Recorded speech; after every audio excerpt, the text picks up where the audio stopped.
Updated March 2, 2018 23:34 and 7 seconds. United States President Donald Trump is a great fan of building walls, and as he modestly put it, "Nobody builds walls better than me." Donald Trump proposes a 25 PC tax on imported steel and 10 PC tax on imported aluminum. Canada and the EU are the biggest exporters of steel and aluminum to the US. Australia and China are much smaller players. Manufacturers, farmers and the military oppose the tariffs. Mr. Trump says they will boost national security and jobs. As an aside to his 2015 panegyric on wall building, Mr. Trump added, "I'll build them very inexpensively."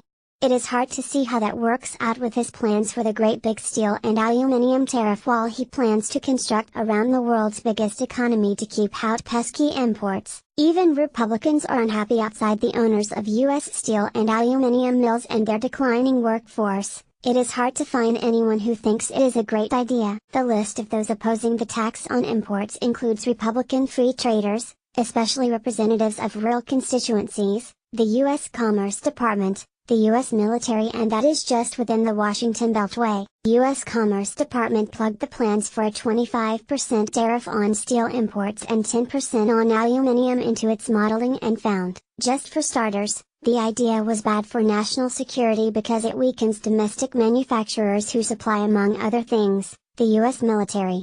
In plain language, these tariffs are a terrible idea, said Tom Porcelli, U.S. chief economist with the investment bank RBC. In fact, it is such a terrible idea that there was talk amongst the GOP, Republican Party, today about pulling some of the president's unilateral trade authority.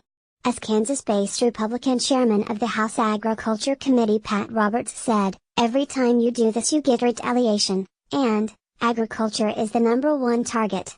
I think this is terribly counterproductive for the agriculture economy.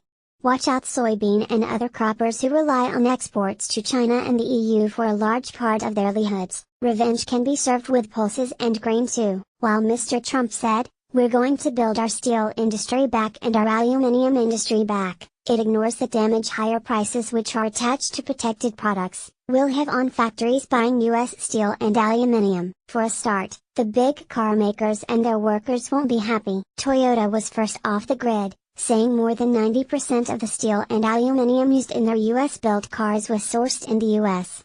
The administration's decision to impose substantial steel and aluminum tariffs will adversely impact automakers, the automotive supplier community and consumers, Toyota told Reuters. The price of oil and gas rigs will head up again at a time when many onshore enterprises operate at the marginal break-even cost of production. National security and jobs. So how does the great big tariff wall stack up on its primary twin mandates of boosting national security and jobs? No, very well, according to Mr. Porcelli. Leaving aside the fact that the Pentagon has already come out against these tariffs ironically on national security grounds, guess who are our biggest suppliers of steel and aluminum? Europe and Canada, respectively, Mr. Porcelli said.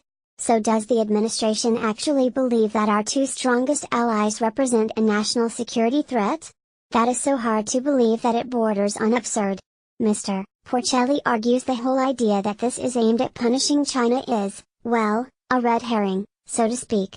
China doesn't even make it into the top 10 in terms of countries we import steel from, and the vast majority of our imported aluminum comes from Canada. We import more than 4 times as much from Canada as we do from China, he said. As for U.S. jobs, steelmaking is pretty small there compared to those employed in factories consuming steel. For every worker employed in steelmaking and mining steel's primary minerals, there are 16 workers in downstream manufacturing.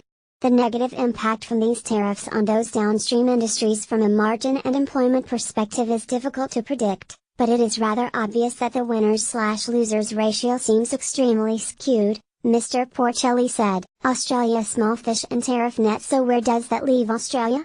Well, we are nowhere near the top 10 in terms of U.S. steel imports, and we snuck into equal 10th spot, along with Germany and India, in alumina and aluminum imports at $300 million last year. While the U.S. is our second biggest importer of aluminum goods, it accounts for barely 10% of exports. China is a far more serious buyer, shoveling in 32 million tons, or about 3/4 of Australia's export production. Australia's biggest steelmaker BlueScope may even be a net beneficiary of the Great Big Trump tariff wall. The company exports about 300,000 tons from its Port Kembla mill to the U.S. West Coast a year, where it's coated and largely sold as its ColorBond product. That represents about 10% of BlueScope's production.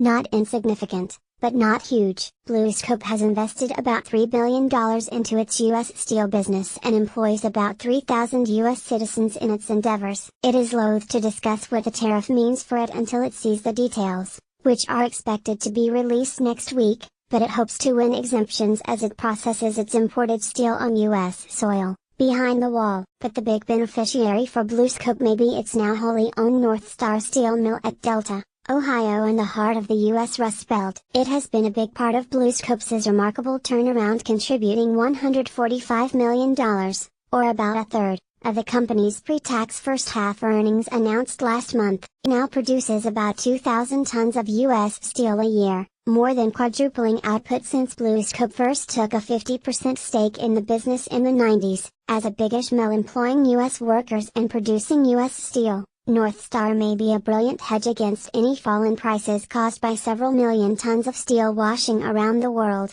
trying to find a market outside the U.S.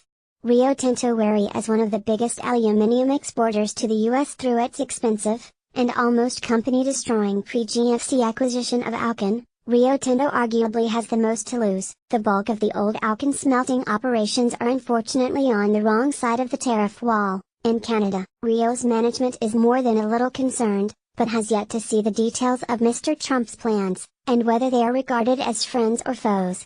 We will continue to engage with U.S. officials to underscore the benefits of the integrated North American aluminum supply chain, including the jobs it supports on each side of the border, Rio said in a statement this morning. Aluminium from Canada has long been a reliable and secure input for U.S. manufacturers, including the defense sector, Rio added, playing the national security card. Having turned around a business that has suffered close to $40 billion in impairments, being locked out of one of its biggest markets would not be a happy outcome for Rio. Winners. The immediate winners are pretty easy to identify. Reuters reported three of the largest American steelmakers, Nucor Corp, United States Steel Corp and Steel Dynamics, collectively added almost $1 billion to their market value, since talk of the Great Big Tariff Wall surfaced late last week. Two of the biggest steel users, Ford and General Motors, dropped a combined $4 billion last night alone. That's the nature of Great Big Walls. There are two sides to them, generally separating the winners and losers. Topics: globalization, economy, bauxite, steel, international aid and trade, multinationals, trade, United States. Australia first posted March 2, 2018 1621.